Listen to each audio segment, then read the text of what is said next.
Assalamualaikum warahmatullahi wabarakatuh. Kembali lagi bersama kita di podcast Bisik Siswa, bincang asik inspirasi siswa.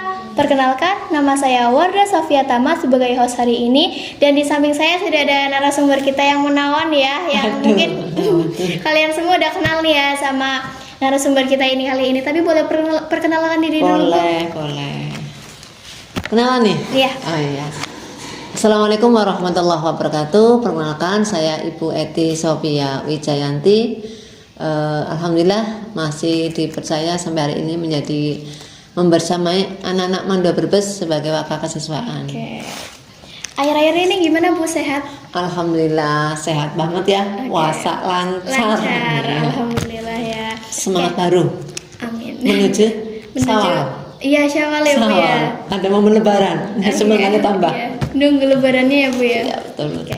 Jadi di acara kita hari ini tuh akan membahas tentang PPDB Mandua Brebes tahun 2023 ini yang kita tuh udah bulan-bulan PPDB itu dari bulan Februari ya Bu ya. Februari ya. Sampai sekarang masih bau-bau PPDB ya kira-kira.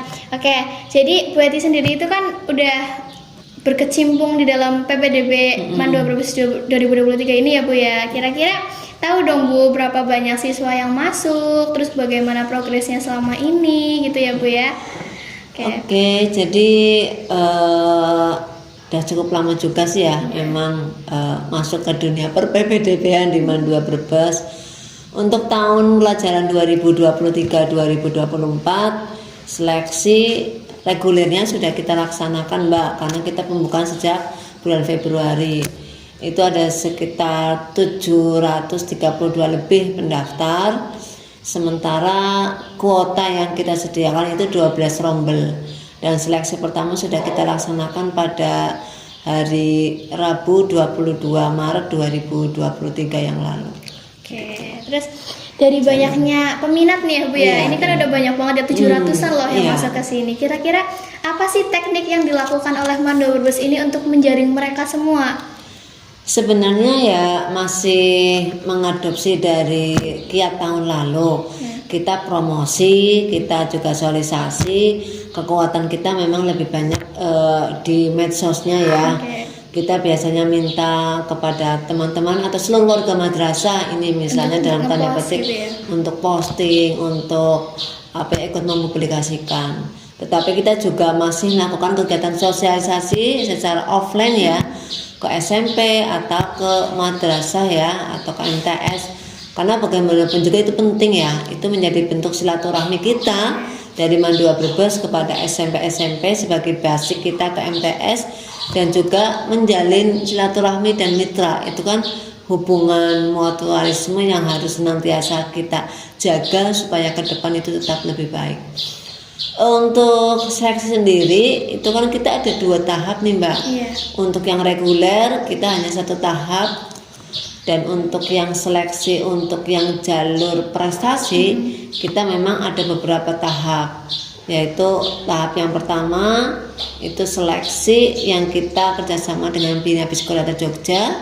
Yang kedua adalah seleksi untuk validasi berkas dan juga seleksi wawancaranya, karena prestasi ini kita kan harapkan ya, tanda kutip itu ya siswa yang plus gitu ya. Terus tadi kan udah dijawab, udah sempat dijawab ya Bu ya, kayak dari banyaknya siswa itu kan pasti nggak seimbang ya Bu ya, antara peminat dengan kuota kita yang terbatas. Nah itu berarti cara menyaringnya itu tadi dengan metode seperti itu ya Bu ya, seleksi.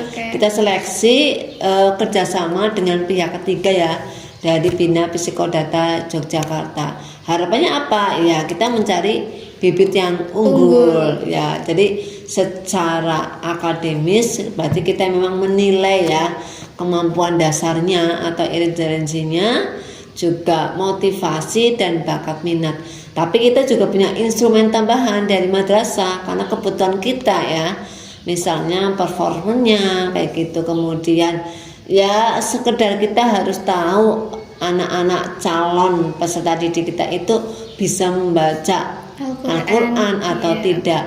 Bukan berarti yang tidak membaca tidak kita terima, tapi untuk pemetaan ya, sehingga kalau kita tahu pemetaannya ini yang bisa berapa persen, yang lancar misalnya, yang tidak, dan yang memang perlu dibina dari nol itu berapa persen, sehingga akan memudahkan kita untuk mengolah mereka setelah mereka menjadi bagian dari keluarga Mandua Brebes. Oke, Begitu. terus mungkin orang-orang di luaran sana mikirnya kayak, oh Mandua Brebes itu kan singkatan dari Madrasah Aliyah nih ya Bu Iya, ya. Berarti betul. mungkin kebanyakan dari alumni MTS nih Bu. Jadi iya, coba betul. gimana Bu jawabannya tahun ini itu perbandingan antara MTS dengan SMP-nya Bu? Ya, jadi menilik ke PPDB tahun-tahun sebelumnya, ternyata Mandua Brebes ini tetap peminat paling banyak dari SMP justru.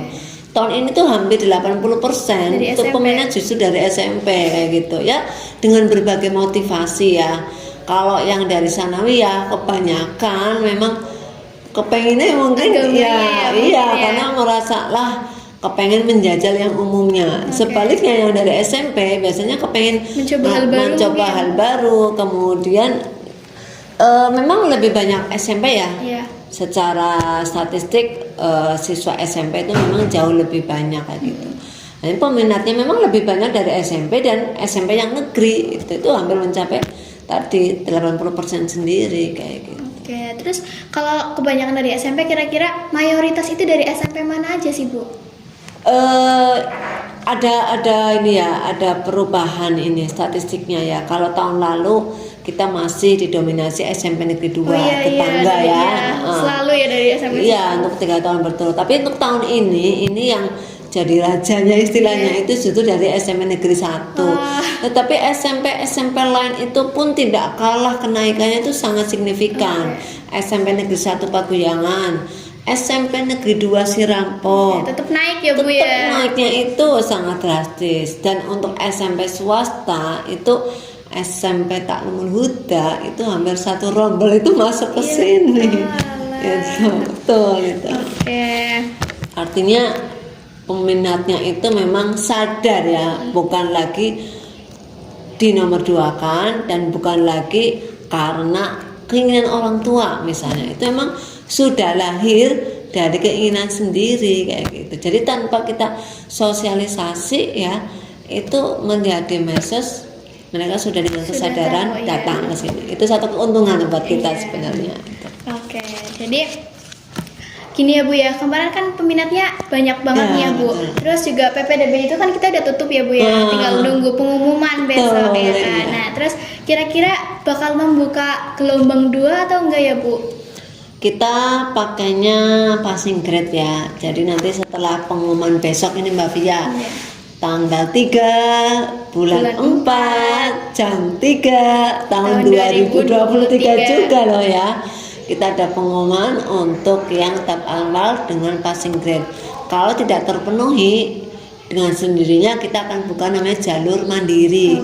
Kenapa kita sebut jalur mandiri ya karena memang tesnya kita olah itu memang dari intern dari dalam sendiri kayak gitu. Itu karena memang peminat masih ada dan kita tidak menghabiskan kuota di tahap 1. Artinya ketika memang peminat banyak tapi passing grade yang kita tetapkan misalnya dengan nilai sekian dengan instrumen ABS sekian kok tidak memenuhi ya mohon maaf tidak kita paksakan untuk diterima seperti itu. Oke. Jadi tadi kan membahas tentang jalur-jalur nih. Oh, iya, betul, Kira-kira boleh tahu dong Bu jalur apa aja sih yang dibuka di tahun ini? Ya. Jadi untuk jalur kita ada 2 ya, jalur reguler dan jalur prestasi. Prestasi sendiri itu ada prestasi akademik dan ada prestasi non akademik. Dan prestasi akademik ini juga mengalami kenaikan yang sangat tajam ya. Untuk tahun ini itu hampir sekitar 80-an yang daftar jalur prestasi. Dan seleksinya juga kita semakin ketat karena jalur prestasi ini kan dalam tanda petik mereka akan mendapat kompensasi ini sehingga memang seleksinya sedemikian rupa. Untuk jalur umum atau reguler kita hanya pakai tes yang dari psikodata aja gitu. Terus di tahunnya Via itu kan masih ada yang namanya kelas unggulan ya Bu iya, ya. betul, Sampai Mbak tahun Via. di bawahnya Via yang Mbak Via termasuk ya? Betul termasuk Bu. Mbak Via masuk apa ini Mbak Via? IPS animasi dong. Teman-teman semua jangan lupa masuk ke IPS animasi ya karena di situ tuh seru banget semuanya. Seneng ya Mbak ya? Alhamdulillah senang. Betah ya? Betah banget Bu. Ini boleh cerita sedikit lah kalau gitu pengalaman langsung nih ya Mbak Via di animasi sebenarnya Mempelajari apa sih di animasi itu? Pertama temanya itu kayak masih bingung gitu ya Bu, karena aku itu angkatan pertama dari di adanya kelas unggulan gitu ya, iya. animasi, kayak ngapain sih animasi itu, pasti Keponya gede ya? iya keponya gede, terus mikirnya tuh kayak animasi itu cuma gambar-gambar doang gitu loh Bu. Ternyata pas masuk itu kita itu lebih difokuskan untuk main komputernya gitu loh Bu. Jadi bukan ke wajib nggak kita itu punya komputer atau laptop gitu? enggak, karena udah juga ya? disediakan. Oh iya, keren ini ya, ini nih. Jadi yang main masuk animasi harapannya memang punya laptop, punya komputer, tapi kalau itu belum bisa difasilitasi 100% oleh madrasah. Betul ya Mbak ya? Betul, fasilitasnya sangat memadai sekali gitu ya Bu ya. Terus juga kalian yang mau masuk animasi tapi kayak belum ada bakat gambar gitu ya, itu nggak harus, karena di sini tuh difokuskan lebih ke cara menggerakkannya gitu ya Bu, cara membuatnya, alur-alurnya biar lebih mulus gitu. Seperti itu sih Bu. Oh iya. Oke, terus jadi di tahun sekarang itu masih berlaku atau iya. enggak? Kita masih memberlakukan, kita masih membuka 4 program ciri ya. Kalau dulu mungkin bahasanya unggulan, kita ikut regulasi, membahasakannya menjadi program dengan ciri khusus atau spesifikasi khusus. Masih sama, yaitu sains riset, animasi, robotik, dan keagamaan tanfid. Kemudian embel-embel yang melekat di program studinya, misalnya dulu ada istilah IPA sains riset, IPA robotik. Untuk tahun ini tuh memang karena pemilihan program studi belum bisa dilakukan, karena itu memang regulasi dari pemerintah seperti itu, jadi ya akan kita hilangkan. Oke, berarti sekarang kita sudah menggunakan kurikulum merdeka gitu. Tahun 2023-2024 kita sudah menggunakan kurikulum merdeka, sehingga konsekuensinya tidak ada penjurusan di kelas 10. Artinya nanti di kelas 11. Sebenarnya kurikulum merdeka juga hanya nama ya. Iya. Karena substansinya sebagai madrasah kita sudah sangat melakukan dari dulu. Hanya saja namanya bukan kurikulum merdeka. Jadi kita sudah melaksanakan itu, sudah sangat baik, lebih dulu sebenarnya. Coba saja ya, muatan agama jelas kita punya. Iya, selalu. Umum kita ada. 2 tahun ini kita ada jalur kayak keterampilan. Iya. Ini kan sebenarnya sudah masuk karena robotika, animasi, tanfid itu kan biasanya riset ya. Itu kan sekolah-sekolah dengan basic kejuruan. Tapi kita 3-tiganya punya, berarti kita 3 langkah lebih maju sebenarnya. Oke, terus berarti program khusus ya Bu ya namanya. Dari 4 program khusus itu mana sih program yang paling dominan yang disukai sama murid-murid kita baru ini? Sejauh ini berdasarkan pengamatan dan data, sains riset tetap menduduki yang pertama ya, karena kalau untuk masuk jalur robotik rata-rata hasil bincang-bincang itu taunya itu untuk kaum Adam. Padahal tidak seperti itu. Bahkan event kemarin itu yang memenangi event lomba untuk robotik itu yang dari Kemenang justru malah perempuan. Kemudian untuk tanfid memang berpikir karena yang tanfid itu harus sudah punya modal rata-rata, sehingga kalau yang memang benar-benar dari awal ya memang harus siap mental ya. Siap mental artinya memang tempaan untuk terus-menerus menghafal itu menjadi satu kunci kayak gitu. Jadi tetap dari tahun ke tahun riset itu masih dominan. Terus juga tadi kan udah dibilangin ya bahwa kita tuh akan membuka 12 rombel ya. Betul 12 mereka rombel. Semua. Oke. Terus dengar-dengar dari kabar burung nih ya Bu ya, katanya ada yang bilang kalau misalkan man itu biayanya mahal gitu. Nah itu yang hoax banget ya. Hoax 100% hoax. Nggak ada istilah mahal di Man 2 Brebes itu. Jadi singkatnya gini Mbak Fia, kalau boleh berceritakan, sejak diberlakukannya aturan bahwa sekolah-sekolah di bawah naungan Kemendiknas itu kan digratiskan. Sementara sekolah di bawah naungan Kemenat memang belum digratiskan. Kok bisa begitu? Ada apa? Nah, itu jawabannya itu yang tahu ya para petinggi kita kayak gitu. Dengan adanya itu, maka untuk operasional mau tidak mau ya, kita masih perlu ada tambahan tunjangan dari iuran wali murid setiap bulannya. Dan itu tidak mahal, sangat terjangkau. Bahkan kalau kita bandingkan dengan pendidikan tingkat PAUD, tingkat TK itu lebih mahal loh Mbak. lebih mahal. Ada yang paus 150, ada yang dulu kita hanya berapa Mbak? Masih di angka kisaran 120. Betul. Dengan fasilitas yang kita Sangat sudah memadai ya, iya, Bu, iya. tidak ada kegiatan berbayar lagi di kegiatan-kegiatan kesiswaan seperti ujian, PHT atau mungkin PAS, itu kita sudah free sama Iya. sekali. Ya, Iya. berarti untuk jenjang kita yang SMA ini udah sangat normal ya, Sudah Bu, ya? sangat normal, iya betul. Bahkan kalau misalnya ya, kadang-kadang memang dihembuskan mahal karena begini-begini. Itu ya dalam tanda petik mungkin persaingan ya Mbak ya. Iya. Karena ada kadang-kadang sekolah yang menghembuskan di awal murah, yang masuk ke sini diterima dengan mendapatkan seragam gratis misalnya, apa gratis Pas tapi masuk, giliran sudah iya. masuk Tetep baru aja ketahuan ternyata ada iuran A B C D, sehingga seperti membeli kucing dalam karung. Kalau kita enggak Mbak, kita konsekuen ya, kita jujur dari awal. Ketika kemudian diterima daftar ulang sekian, kemudian SPP sekian, sudah, kita tidak ada yang lain-lainnya yang akan mengikuti. Betul. Gitu Mbak Fia.